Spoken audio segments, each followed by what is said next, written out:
Hello, नमस्कार, आदाब, सत श्री अकाल और अस्सलाम वालेकुम। मैं हूं मोहम्मद अहमद काज़मी, लेकर आया हूं आपका पसंदीदा कार्यक्रम नज़र दुनिया पर। मिडिल ईस्ट में अमेरिका की मुश्किलात लगातार बढ़ रही हैं। 2 दिन पहले अमेरिका ने चीन के प्रेसिडेंट शी जिनपिंग के सऊदी अरब दौरे पर ऐतराज़ जताते हुए कहा था कि दुनिया भर में, खास तौर से मिडिल ईस्ट में चीन के बढ़ते हुए असर से इंटरनेशनल निज़ाम गड़बड़ा जाएगा।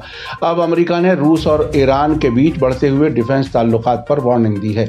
उधर यूरोप में अमेरिका के सबसे नज़दीकी समझे जाने वाले ब्रिटेन का कहना है कि रूस ईरान से बैलिस्टिक मिसाइल लेने के बदले ईरान को गैर मामूली डिफेंस टेक्नोलॉजी देने वाला है। ऐसा लगता है कि अब तक ईरान में अमेरिका और उसके दोस्त मुल्क हुकूमत बदलने की कोशिश कर रहे थे, लेकिन उसमें नाकामी के बाद अब उसके हथियारों के रूस पहुंचने से घबराए हुए हैं। हाल ही में ईरान ने बताया था कि अमेरिका की तरफ से ईरान के दंगाइयों को मदद रोकने के लिए कुछ शर्तें रखी गई हैं, जिनमें न्यूक्लियर समझौते के सिलसिले में यूरोपीय मुल्कों और अमेरिका की सभी शर्तों को कबूल करने का दबाव भी शामिल है। उधर सऊदी अरब ने कहा है कि वो अमेरिका और चीन के बीच दोस्त चुनने का काम नहीं कर रहा है, बल्कि बढ़ती हुई ज़रूरतों की वजह से चीन और भारत को भी स्ट्रेटेजिक साझेदार मानता है। आखिर तक जरूर देखें। अगर आपने media star world YouTube channel subscribe नहीं किया है तो सब्सक्राइब कर लें और घंटी दबाना ना भूलें। और अगर फेसबुक पर देख रहे हैं तो पेज को लाइक करें ताकि हर नई वीडियो की खबर आपको सही वक्त पर मिल सके। अब आप मीडिया स्टार वर्ल्ड को सुपर थैंक्स के जरिए मदद भी कर सकते हैं।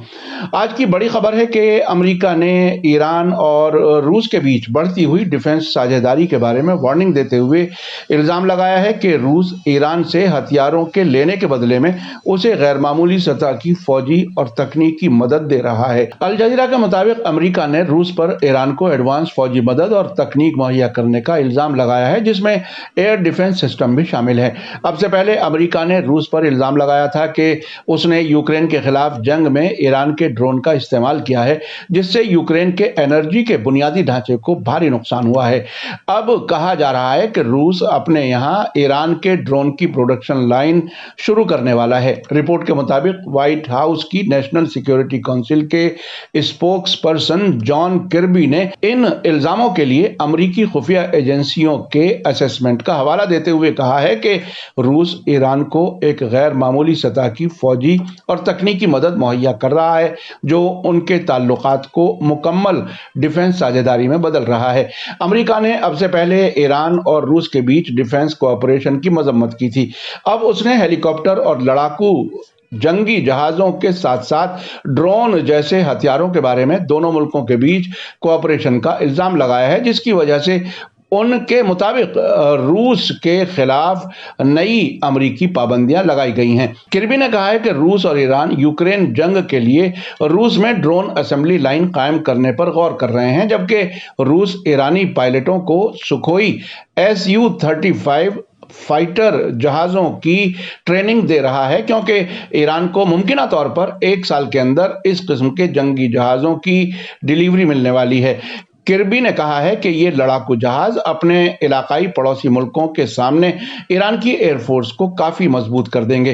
किर्बी ने आगे कहा है कि अमेरिका ईरानी ड्रोन हासिल करने और उन्हें इस्तेमाल करने में सरगर्म जिन 3 रूसी ऑर्गेनाइजेशंस पर पाबंदियां लगाएगा, उनमें रूसी एरोस्पेस फोर्सेस ड्रोन बनाने के लिए 924 स्टेट सेंटर और फौजी ट्रांसपोर्ट एविएशन शामिल हैं। अमेरिका के फॉरेन मिनिस्टर एंटनी ब्लिंकन ने रूस के खिलाफ पाबंदियों के बारे में एक बयान में कहा है कि अमेरिका इन हथियारों के ट्रांसफर को रोकने और इस सरगर्मी में लगे लोगों पर कार्रवाइयां करने के लिए हर किस्म के कदम उठाना जारी रखेगा। पिछले महीने ईरान ने कबूल किया था कि उसने रूस को ड्रोन दिए हैं, लेकिन उन्हें रूस के यूक्रेन के खिलाफ हमलों से पहले दिया गया था। व्हाइट हाउस के स्पोक्सपर्सन किर्बी ने यह भी कहा है कि अमेरिका का मानना है कि ईरान रूस को सैकड़ों बैलिस्टिक मिसाइलों की बिक्री पर गौर कर रहा है। इसी बीच रॉयटर्स ने खबर दी है कि ब्रिटेन की यूनाइटेड नेशंस में एम्बेसडर बारबरा वुडवर्ड ने इल्जाम लगाया है कि रूस सैकड़ों बैलिस्टिक मिसाइलों समेत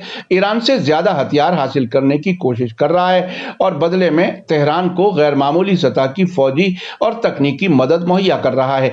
वुडवर्ड ने यह भी कहा कि अगस्त के बाद से ईरान ने सैकड़ों ड्रोन रूस को दिए हैं, जिसने यूक्रेन में शहरियों को मारने और गैर कानूनी तरीके से शहरी बुनियादी ढांचे को निशाना बनाने के लिए उनका इस्तेमाल किया है। वुडवर्ड ने मीडिया से बात करते हुए कहा है कि रूस अब सैकड़ों बैलिस्टिक मिसाइलों समेत ज्यादा हथियार हासिल करने की कोशिश कर रहा है। बदले में रूस ईरान को गैर मामूली सतह की फौजी और तकनीकी मदद मुहैया कर रहा है। हमें फिक्र है कि रूस ईरान को और ज्यादा एडवांस हथियार देने का इरादा रखता है, जो ईरान की डिफेंस सलाहियत को मजबूत करेगा। रॉयटर्स के मुताबिक ईरान ने और ज्यादा ड्रोन के अलावा रूस को सतह से सतह पर मार करने वाली मिसाइलें देने का वादा किया है। यह बात 2 सीनियर ईरानी अफसरों और 2 ईरानी डिप्लोमेट्स ने अक्टूबर में रॉयटर्स को बताई थी। आपको बता दूं कि ब्रिटेन, फ्रांस, जर्मनी, अमेरिका और यूक्रेन का कहना है कि रूस को ईरानी ड्रोन की सप्लाई 2015 के यूनाइटेड नेशन सिक्योरिटी काउंसिल के उस रेजोल्यूशन की खिलाफ वर्जी है जिसमें ईरान न्यूक्लियर समझौते को कंफर्म किया गया था। दिलचस्प बात यह है कि ये सभी मुल्क इस समझौते की शर्तों पर ईरान की तरफ से पाबंदी चाहते हैं, जिससे 2018 में अमेरिका पहले ही बाहर हो चुका है और इसे बहाल करने की बातचीत बीच बीच में होती रहती है। आइए अब चलते हैं आज की दूसरी खबर की तरफ। सऊदी क्राउन प्रिंस मोहम्मद बिन सलमान ने चीन के प्रेसिडेंट शी जिनपिंग के दौरे के बारे में कहा है कि वो चीन के साथ ताल्लुकात में नए मरहले में दाखिल हो रहे हैं। अल अरेबिया के मुताबिक बिन सलमान ने कल फ्राइडे को हुई चीन अरब सरबराह कॉन्फ्रेंस में कहा कि अरब मुल्क चीन के साथ ताल्लुकात में सुधार करना चाहते हैं और साझेदारी के एक नए मरहले का इंतजार कर रहे हैं। उन्होंने कहा कि सऊदी अरब इंटरनेशनल स्टेबिलिटी बढ़ाने के लिए चीन के साथ कोऑपरेशन बढ़ाने पर काम कर रहा है। इस मौके पर चीन के प्रेसिडेंट जिनपिंग ने कहा कि चीन अरब सरबराह कॉन्फ्रेंस रोशन मुस्तकबिल यानी ब्राइट फ्यूचर की तरफ ले जाएगा और चीन अरब मुल्कों के साथ आपसी फायदे के लिए बड़े पैमाने पर कोऑपरेशन चाहता है। इलाके में अमन बनाए रखने की अहमियत पर जोर देते हुए जिनपिंग ने कहा कि चीन इलाके में इमीडिएट मामलों के हल तक पहुंचने की अरब कोशिशों को सपोर्ट करता है।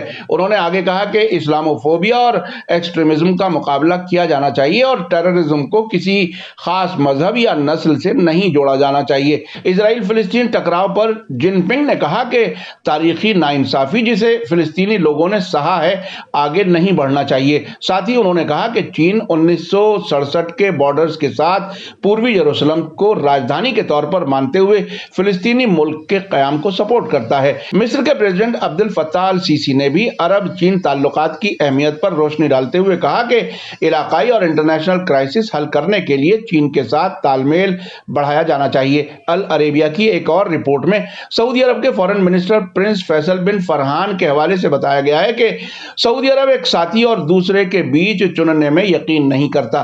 चीनी प्रेसिडेंट शी जिनपिंग की मौजूदगी में रियाद में होने वाली चीन अरब और चीन खाड़ी सरबराह कॉन्फ्रेंस के बाद बोलते हुए सऊदी फॉरेन मिनिस्टर ने कहा कि चीन जैसे बड़े मुल्क के साथ कोऑपरेशन बढ़ाने से चुनौतियों का सामना करने में मदद मिलेगी।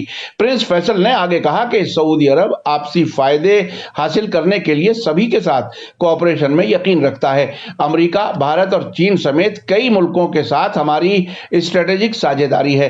कंपटीशन पॉजिटिव है और पोलराइजेशन नहीं है। सऊदी अरब की इकोनॉमी तेजी से बढ़ रही है और हमें सभी साझेदारों की जरूरत है। उन्होंने कहा कि अमेरिका और चीन दोनों के साथ हमारे आपसी फायदे हैं और हम उन्हें हासिल करने के लिए काम करना जारी रखेंगे। सऊदी क्राउन प्रिंस मोहम्मद बिन सलमान ने 2019 में चीन का दौरा किया था, जब उन्होंने बीजिंग के belt and road initiative project के साथ जुड़े हुए एनर्जी सौदों और इलाकाई कारोबारी समझौतों पर ध्यान फोकस किया था।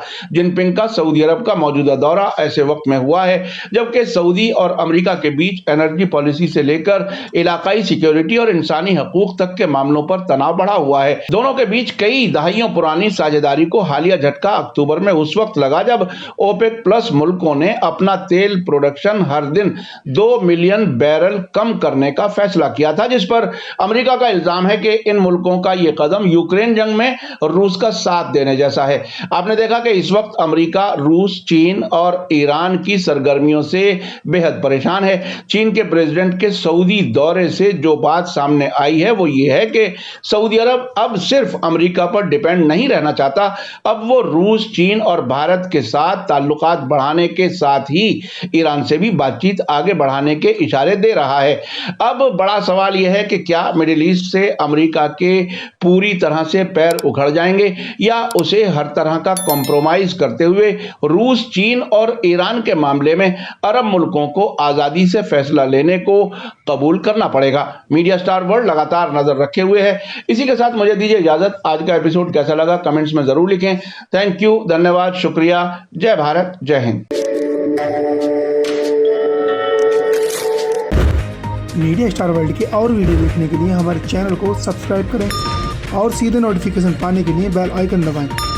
और अगर हमारी खबर सच्ची और अच्छी लगे तो अपने व्हाट्सएप, इंस्टाग्राम, फेसबुक और ट्विटर अकाउंट पर जरूर शेयर करें।